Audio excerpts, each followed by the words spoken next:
আমাদের বিয়েটা মনে আছে তো? সেটা ভুলে গেলে চলছে। 12 ডিসেম্বর। গুড। আমাদের ব্যাচেলারদের সমস্যাটা কেন বোঝেন না? কেন এত ইনসিকিউর ফিল করেন? একটা কাজ করি, আমি ওর বাবাকে ফোন দিয়ে বলি আমার বিয়েটা দিয়ে দিতে, যাতে আমি বাসাটা ভাড়া পাই। মাঝে মাঝে রাতের বেলা কেন যেন একটু করে বেয়াদবি করে। তুই তুকারি করছিল আমার সাথে, পরে সকাল থেকে এই জন্য ওকে আপনি থেরাপি দিচ্ছি, শিখতে পারে যে কিভাবে হাজবেন্ডের সাথে কথা বলতে, তাই না বলেন? হ্যাঁ, এই যে আমরা আবার মিলে গেছি। খুব ভালো খুব ভালো, এইভাবে মিলেমিশে থাকবেন। আপনারা দুজন কিন্তু সন্দেহের তালিকায় আছে। আপনার বাপের ভোটার আইডি কার্ড, জন্ম নিবন্ধন, পাসপোর্টের copy, visiting card, discount card সব আছে তো? আপনার ফটোকপি আমার কাছে দিতে।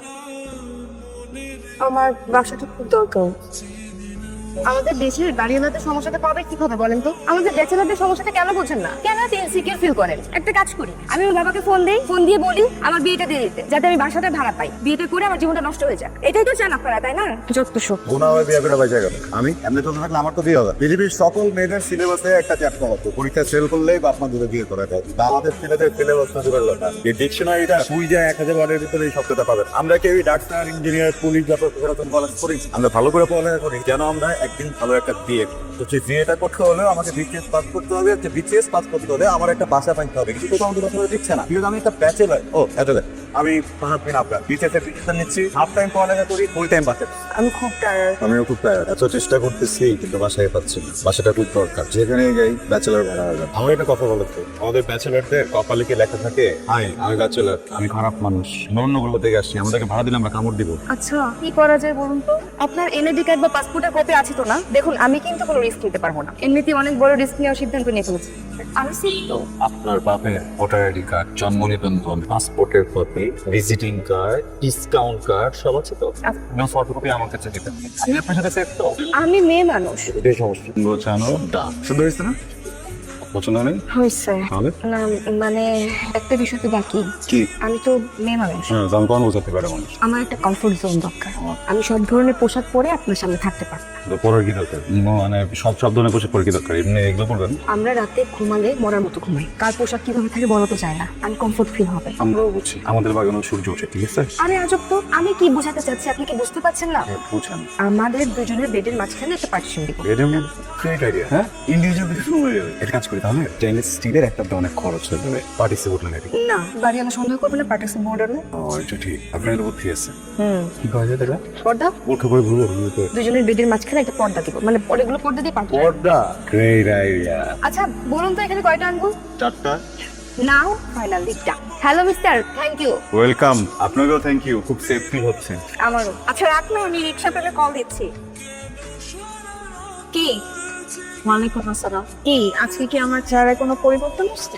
না, আমি মতোই সুন্দর। কিন্তু একটা কথা, এই যে আপনার যে দুইটা ভ্যাম্পায়ার দাঁত আছে না, এটা কিন্তু আপনার লোককে কমপ্লিমেন্ট করে, আপনাকে আরো বেশি কিউট দেখায়। আপনার কি মনে হয়? আপনি প্রথম না যে কিনা আমাকে এরকম কমপ্লিমেন্ট দিয়েছেন। এর আগে আমি এরকম কমপ্লিমেন্ট পেয়েছি, তবুও আপনাকে শুক্রিয়া। আগেও কমপ্লিমেন্ট পাওয়ার পরেও শুকরিয়া বলার জন্য আপনাকে শুকরিয়া। ওয়েলকাম। আপনার এই পানি বটলটা যদি পানি হবে, পানি খাওয়া যাবে? শিওর, বাট যতটুকু পানি খাবেন আমাকে ততটুকু ফেরত দিতে হবে। কার মতো হয়েছেন বলেন তো? মানে বাবা না মা? বাবা। কৃপন বাবা? না আচ্ছা কি পণ, আপনার কোনো সমস্যা? না, আমার কি সমস্যা হবে? আপনার শাশুড়ির নাম কি? আবিদা সুলতান। আবিদা সুলতান। ও, আবিদা সুলতানা। কত হয়েছে? এই যে কি বলেন? আপনার শ্বশুরের নাম কি? জুলফিকার। জুলফিকার চৌধুরী। জুলফিকার চৌধুরী। কি করে মনে আছে? বাদ বেঁচে। মাদ্রাসা আপনার নানা, আমার বাবার মাথায় ঘিরে আছে। Good night. মাদ্রাসা। Good night. আমাদের বিয়েটা মনে আছে তো? সেটা ভুলে গেলে চলছে। 12 ডিসেম্বর। গুড। কিভাবে বিয়ে হয়েছিল কিভাবে আবার পালিয়ে? বলেন তো, আমরা কয় এখন? দুই ভাই বোন। আপনারা? 3 বোন। আচ্ছা আমারটা আমি কেন বলতেছি? আমরা যখন বাসা থেকে বের হবো তখন কি করবো? যে আগে বের হবো সে অপরজনকে জানিয়ে যাবো কোথায় যাচ্ছি, কখন আসবো। কেন জানা যাবো? কারণ বাড়িওয়ালার কাছে যাতে দুজনের কথা দুই রকম না হয়। দুজনের কথা দুই রকমের বিপদ, বাড়িওয়ালা যাচ্ছে ধরাইতে। 6 মাসের ভিতরে আমি চাই না কোনোভাবে বাড়িওয়ালা যান। আমার এক্সামটা শেষ হোক, ভদ্রলোককে অফিসিয়ালি জানা দিব উই আর নট ম্যারিড। ওকে? একটা কথা, আমরা দুজন কিন্তু সন্দেহ তালিকায়, তো আগামী 6 মাস কোনোভাবে বোঝানো যাবে। বোঝা গেল? আচ্ছা, কি বোঝা গেল? আমরা সন্দেহ তালিকায় আছি। না, আগামী 6 মাস কোনোভাবে বোঝানো যাবে না। কি বোঝা গেল? আগামী 6 মাস বোঝানো। আপনি সন্দেহ তালিকায় আছেন। উফ, আমি 12র দিকে যাবো, আপনি? কারণ বাজার যাবো, সিভি জব করতে হবে। তো যান, পরে দেখা হবে। এই যে আপনি আমি চেনেন? আসসালামু আলাইকুম। ওয়ালাইকুম আসসালাম। জি না, চিনতে পারলাম না। আমি শালা। ওকে, শালা ভালো আছেন? আপনি কি আমার সাথে মস্করা করতেছেন? না মানুষের নাম কখনো শালা হয়? না, তা তো হয় না। আপনি তো বললেন আপনি শালা। জি না, আমি এই বাড়িওয়ালার একমাত্র শালা। আমার নাম হচ্ছে মোহাম্মদ রিপন সাহেব। আঙ্কেল, রিপন সাহেব আঙ্কেল, ভালো আছেন? জি ভালো আছি, আপনি ভালো আছেন? আমরা ভালো আছি, আলহামদুলিল্লাহ। কিন্তু আমি যেটা দুই কানে শুনলাম সেটা কি ঠিক আছে? কি শুনলেন? এই যে আপনারা দুইজন আপনি আপনি করে কথা বললেন, স্বামী স্ত্রী কখন আপনি আপনি করে কথা বলে, এটা হয়? মানে ও ও আচ্ছা ঠিক আছে। মাঝে মাঝে রাতের বেলা কেন যেন একটু করে বেয়াদবি করে। তুই তুকারি করছিল আমার সাথে, পরে সকাল থেকে এই জন্য ওকে আপনি থেরাপি দিচ্ছি, শিখতে পারে যে কিভাবে হাজবেন্ডের সাথে কথা বলছি, তাই না বলেন? হ্যাঁ, এই যে আমরা আবার মিলে গেছি। খুব ভালো খুব ভালো, এইভাবে মিলেমিশে থাকবেন। আপনারা দুজন কিন্তু সন্দেহের তালিকায় আছে। শুনছেন, আমি একটা সিদ্ধান্ত নিয়েছি। কি?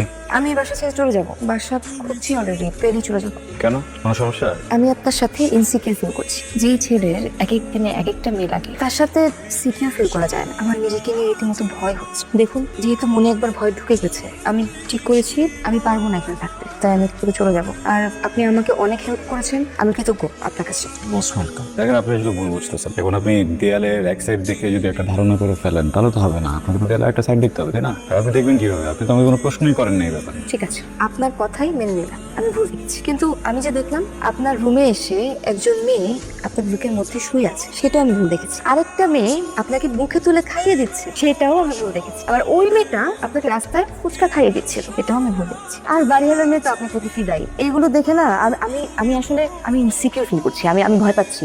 আমি ভাবছি আমি আপনার সাথে এই একই বাসায় থাকবো কিভাবে। আমি এখানে থাকতে পারবো না। ওকে ফাইন, এবং আপনার জীবন, আপনার ডিসিশন। আপনি যদি এখান থেকে চলে যেতে চান আপনি যাবেন, আমি তো আর আপনাকে আটকে রাখার কেউ না। কিন্তু হ্যাঁ, আমার সম্পর্কে যে ভুল ধারণাটা আপনি নিয়ে এখান থেকে যাচ্ছেন, আমার মনে হয় আমার উচিত সেই ভুল ধারণাটুকু ভেঙে দেওয়া। আমি এখন কিছু কথা বলবো আপনাকে, আপনি চুপচাপ শুনবেন। কথা শেষ হওয়ার আগে কোনো কথা বলা যাবে না। পয়েন্ট 1, এই বাড়িতে ওঠার পর আপনি ব্যতীত আরেকটা মেয়ের সাথে এমন কথা হয়েছে, সে আমাদের বাড়িওয়ালা আঙ্কেলের মেয়ে। এটা অস্বীকার করার কোনো সুযোগই নেই যে উনি খুব সুন্দর, কিন্তু এটাও স্বীকার করতে হবে যে তার সাথে আমার দূর দূর পর্যন্ত কোনো রকমের কোনো ঘনিষ্ঠতা বা কোনো কানেকশন নেই। উনি একটা কঠিন প্রশ্নের সমাধান খুঁজছিলেন, যেটা আঙ্কেলও আমাকে বলেছেন যে সে আসবে আমার সাথে কথা বলতে, এই জন্য আমি তার মেয়েকে এখানে অ্যালাউ করেছি। এবং আমি তার শুধুমাত্র সেই কঠিন প্রশ্নের সমাধানই দিয়েছি, তার মনের ভিতরে চলা কোনো কিছুর কোনো সমাধান নেই। উল্টা আরো আমি একটা অসুবিধায় পড়ে যেতে লেগেছিলাম, কারণ উনি বাসায় ঢোকার পরে দেখলো এখানে একটা পার্টিশন দেওয়া, দুইটা বেড দেওয়া, হাজবেন্ড ওয়াইফ একই বাসা থেকে, কেন এমনটা হবে? তো উনি দেখেই ধরে নিয়েছিল যে কিছু একটা ফিশে এখানে চলছে। তো উনাকে আমার বুঝাতে হয়েছে যে এটা আসলে অভিমানের দেয়াল, পর্দা না, পার্টিশন না। আমার ওয়াইফ ভালোবেসে অনেক বেশি অভিমান করে, তো অভিমান ভাঙানোর জন্য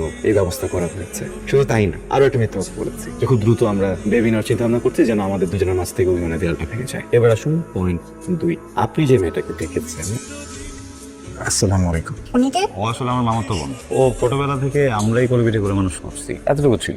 আমার কোলে কত শিশু করছে, এই সেদিনও করেই দিচ্ছিলাম, কিন্তু সাইজে তো বড় হয়ে গেছে, এই জন্য আপনি ভাবছেন তোমার বুকে মাথা দিয়েছে। আসলে হয়েছে কি, ছোট মানুষ তো এই যে ভাইয়ের প্রতি যে ভালোবাসা, এই ব্যাপারটা বুঝে উঠতে পারে, ওই জিনিসটা কোনো কিছু হয়ে ফেলছে। তো ওকে আমি এটা বুঝিয়ে বলছি যে ওকে আসলে আমি আমার আপন বোনের মতো করে দেখি, কখনই কোনো কিছু সম্ভব না। এটা বলতে যে একটু আবেগপ্রবণ হয়ে গেছে, তো টেনশনে কিছু নাই। কিছুদিন পর যখন আরো বড় হবে, ওর জীবনে একটা ভালোবাসা মানুষ আসবে, তখন ও দেখবেন আপনি আমাকে ভুলে গেছে। আর যে আপনাকে মুখে তুলে খাইয়ে দিচ্ছিল, দুজনই আসলে আমার মামাতো বোন। যে মেয়েটাকে দেখেছেন আমার বুকে মাথা দিয়েছিল, ওর বড় বোনই আসলে আমাকে ফুচকা খেয়ে দেয়। সমবয়সী তো দুজন, ছোটবেলা থেকে একসাথে বড় হয়েছি, পিঠাপিঠি এমনই। আর ওর বিয়ে ঠিক হয়েছে সেদিন যে ফুচকা খেতে দেখলেন বাইরে, যখন খাইয়ে দিচ্ছিল পাশে কিন্তু ওর ফ্রেন্ডসে বসা ছিল। আপনার নজর কি যেন মনে করে আমাদের দুজনকে দেখলো, বাকি দুজনকে আর দেখলো না। আপনার মস্তিষ্ক, আপনার ভাবনা, কারণ আপনি যদি জোর করে ভুল ভাবেন, ওটা তো আর আমার ঠিক করার অধিকার নেই। সত্যটা জানালাম।